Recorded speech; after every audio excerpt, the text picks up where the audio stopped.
প্রিয় ছাত্রছাত্রী, আজকে আমি তোমাদেরকে এই ভিডিওর মাধ্যমে ক্লাস 5 এর আমাদের পরিবেশে যে সমস্ত প্রশ্নগুলো দেওয়া হচ্ছে 6 নম্বর স্কুলের সমস্ত প্রশ্নের উত্তর আমরা আলোচনা করবো আজকে এই ভিডিওর মাধ্যমে। 210 নম্বর পেজে সেকেন্ড সামেটিভের জন্য যে প্রশ্নগুলো আছে রামায়ণ প্রশ্নবিচিত্রাতে তোমরা ভিডিওটা শুরু থেকে শেষ অবধি অবশ্যই দেখবে। আর চ্যানেল যদি নতুন থাকে অবশ্যই তোমরা চ্যানেলটাকে সাবস্ক্রাইব করে রাখবে পরবর্তী যে স্কুলগুলো আছে সেই স্কুলগুলো প্রশ্নোত্তর পাওয়ার জন্য। এবং এর আগের যে স্কুলগুলো ছিল সেগুলোর প্রশ্নোত্তর আমরা আলোচনা করে দিয়েছি, তোমরা প্লেলিস্ট থেকে সেই প্রশ্নোত্তরগুলো পেয়ে যাবে। অবশ্যই তোমরা সেখান থেকে দেখে নিও সেই প্রশ্নোত্তরগুলো। এবং আজকে আমরা আলোচনা করবো এই 6 নম্বর স্কুলের প্রশ্নোত্তরগুলো। তো এখানে দেখো যে প্রশ্নগুলো আছে, যাদবপুর বিদ্যাপীঠ, 5টা প্রশ্ন আছে, 1 নম্বর করে 5 নম্বর দেওয়া হয়েছে। এমসিকিউ টাইপ প্রশ্ন, একের দাগে বলা হয়েছে এখানে 6টা প্রশ্ন আছে, কিন্তু তোমাদের 5টা প্রশ্ন উত্তর করতে হবে।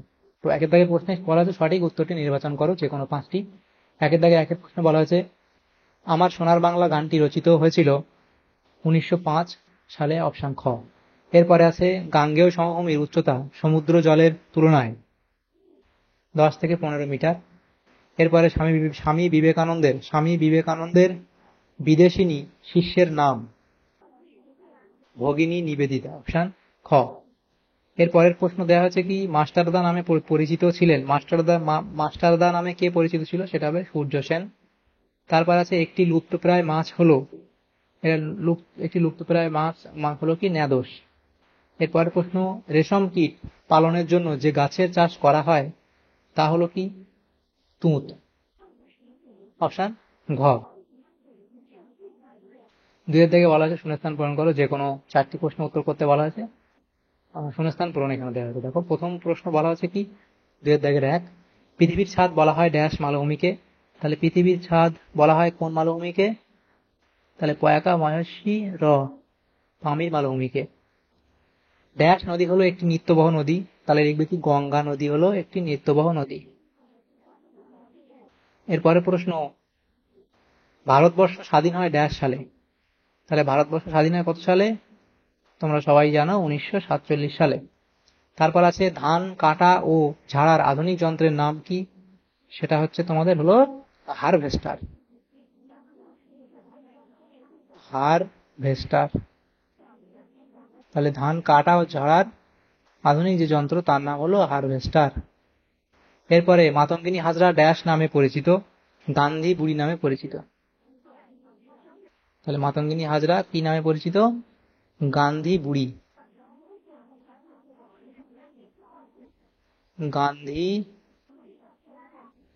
গান্ধী বুড়ি নামে পরিচিত। তাহলে এখানে শূন্যস্থান পূরণ যেগুলো ছিল সেগুলো হয়ে গেল। এর পরের প্রশ্ন দেখো 3 দাগে বলা আছে নিচের প্রশ্নগুলি একটি বাক্যে উত্তর দাও। প্রথম প্রশ্ন আছে 3 দাগের 1 প্রশ্ন, রাঢ় শব্দের অর্থ কি, তাহলে রাঢ় শব্দের অর্থ তোমাদের হবে পাথুরে জমি। তাহলে এখানে লিখে দিই পাথুরে জমি, পাথুরে জমি। যেহেতু 1 নম্বর দেওয়া আছে ছোট লিখলে হবে। 3 দাগের 2 প্রশ্ন, ল্যাটেরাইট মৃত্তিকার রং লাল হয় কেন, লিখবে লোহার, এখানে উত্তর দেওয়া আছে লোহার পরিমাণ বেশি থাকার ফলে ল্যাটেরাইট মৃত্তিকার রং লাল হয়।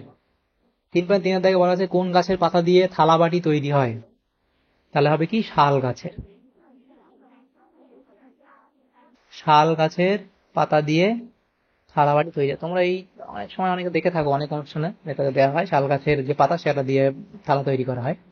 3.4 দাগে বলা আছে কার জন্মদিন শিক্ষক দিবস হিসেবে পালন করা হয়, তাহলে সেটা হবে সর্বপল্লী রাধাকৃষ্ণনের, সর্বপল্লী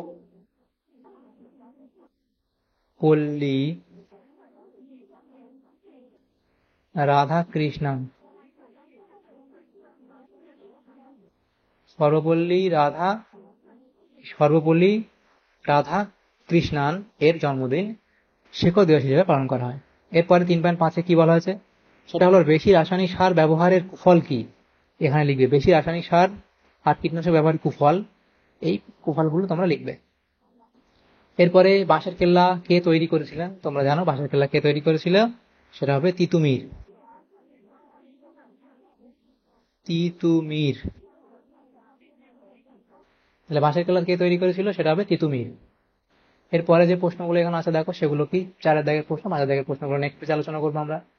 তাহলে 4 দাগের 1, নদীমাতৃক সভ্যতা কাকে বলে, নদীমাতৃক সভ্যতা কাকে বলে লিখবে, নদীকে কেন্দ্র করে যে সভ্যতা গড়ে ওঠে তাকে নদীমাতৃক সভ্যতা বলে। পৃথিবীর প্রাচীন সভ্যতাগুলো নদীর তীরেই গড়ে উঠেছিল, যেমন সিন্ধু নদীর তীরে প্রাচীন হরপ্পা সভ্যতা গড়ে উঠেছিল, টাইগ্রিস ও ইউফ্রেটিস নদীর তীরে মেসোপটেমিয়া সভ্যতা ছিল, নীল নদের তীরে মিশরীয় সভ্যতা সৃষ্টি হয়েছিল ইত্যাদি লিখবে। এবং নদীর নদীর, এটা হবে তীরে, স্পেলিং ঠিক করবে। নদীর তীরে সভ্যতা গড়ে ওঠার কারণ, নদীর জল পানীয় ও জলসেচের চাহিদা মেটায়, নদীর তীরবর্তী পলি মাটিতে কৃষিকাজ ভালো হয়। 3 নম্বর কি লিখবে? নদীর জলে নৌকা চালিয়ে যাতায়াত করা সহজ হয়। এরপরে 4.2 সেখানে বলা হয়েছে কি বঙ্গভঙ্গের প্রতিবাদে বাংলার মানুষ কি করেছিল। 1905 সালে বঙ্গভঙ্গের প্রতিবাদ মানুষ করেছিলেন নিম্নলিখিতভাবে। 1 নম্বর, ইংরেজদের বিরুদ্ধে লড়াই করেছিল, বিদেশি জিনিসের ব্যবহার ছেড়ে স্বদেশী জিনিস ব্যবহার শুরু করেছিল, চরকা কেটে সুতো বানিয়ে সেই থেকে নিজেরা কাপড় জামা বানায়। 3 হচ্ছে বঙ্গভঙ্গের প্রতিবাদে রবীন্দ্রনাথ ঠাকুর গান লিখেছিলেন, আমার সোনার বাংলা আমি তোমায় ভালোবাসি। 4.3 প্রশ্নে বলা হয়েছে সাধারণতন্ত্র কাকে বলে, কবে এই দিবস পালন করা হয়। তাহলে সাধারণ অর্থ, প্রকৃত অর্থ, উদাহরণ তোমরা দেবে, এটা কবে পালন করা হয় সেটা লিখবে। এরপরে দেখো দেওয়া হয়েছে কি 4.4 লুপ্তপ্রায় মাছ সংরক্ষণের কয়েকটি উপায় আলোচনা করে, সেটা তোমরা লিখবে। এরপরে প্রশ্ন 4.5 ধাপ চাষ কাকে বলে। পাহাড়ে ঢালু জমিতে সিঁড়ির মতো ধাপে ধাপে জমি কেটে কেটে চাষ করাকে ধাপ চাষ বলে। ধাপ চাষে একদিকে যেমন ভূমিক্ষয় কম হয়, অন্যদিকে চাষের জন্য বেশি জমিও পাওয়া যায়। এরপরে 5 দাগের প্রশ্ন বলা হয়েছে নিচের প্রশ্নগুলির উত্তর দাও যে কোনো দুটি। 3 2 6 নম্বর দেওয়া হয়েছে, এখানে প্রশ্ন নম্বর বিভাজন করা হয়েছে।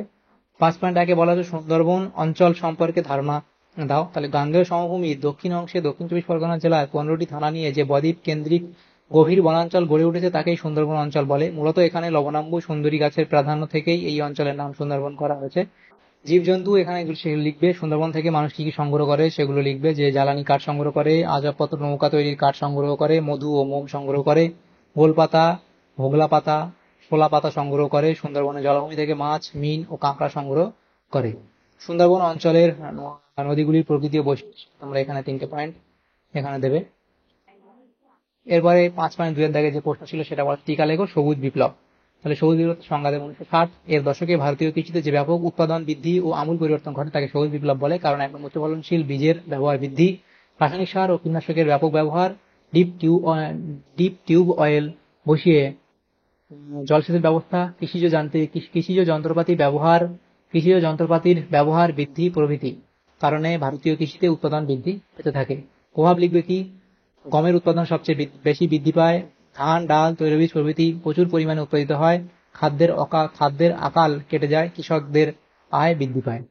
5.3 দাগের প্রশ্নে বলা হয়েছে বাংলার স্বাধীনতা সংগ্রামী সম্পর্কে যা জানো লেখো। বাংলার স্বাধীনতা সংগ্রামীরা ভারতের স্বাধীনতা আন্দোলনে গুরুত্বপূর্ণ ভূমিকা পালন করেছিল। তারা ব্রিটিশ শাসনের বিরুদ্ধে সাহসের সঙ্গে লড়াই করেন। বাংলার বিপ্লবীদের মধ্যে ক্ষুদিরাম বসু, প্রফুল্ল চাকি, সূর্য সেন, মাতঙ্গিনী হাজরা, বিনয় বাদল দীনেশ প্রমুখের নাম উল্লেখযোগ্য। তারা কেউ গোপনে বোমা বিস্ফোরণ ঘটিয়ে, কেউ আন্দোলন ও সংগঠনের মাধ্যমে, আবার কেউ সরাসরি ব্রিটিশদের বিরুদ্ধে লড়াই করে অবদান রেখেছেন। সূর্য সেন চট্টগ্রাম অস্ত্রাগার লুণ্ঠন ঘটনার নেতৃত্ব দেন। মাতঙ্গিনী হাজরা শেষ নিঃশ্বাস পর্যন্ত তিরঙ্গা পতাকা বহন করেন। বাংলার এই সংগ্রামীরা আত্মত্যাগ, সাহস ও দেশপ্রেমের অনন্য উদাহরণ। তাদের অবদান ভারতের ইতিহাসে চিরস্মরণীয়। তাহলে এখানে এগুলো লিখবে। এরপরে দেখো, আচ্ছা তাহলে আমাদের এখানে এই সমস্ত প্রশ্নগুলো ছিল ক্লাস 5-এর আমাদের পরিবেশে যে প্রশ্নগুলো ছিল 6 নম্বর স্কুলের সমস্ত প্রশ্নের উত্তর আমরা আলোচনা করলাম আজকে এই ভিডিওর মাধ্যমে। তোমাদের যদি সামান্যতম উপকার এসে থাকে ভিডিওটা অবশ্যই একটা লাইক করবে আর বেশি বেশি করে বন্ধুদের সাথে শেয়ার করবে। আর পরবর্তী যে স্কুলগুলো আছে সেগুলো প্রশ্নোত্তর পাওয়ার জন্য অবশ্যই তোমরা আমাদের চ্যানেলটাকে সাবস্ক্রাইব করে রাখবে। Thank you, thanks for watching.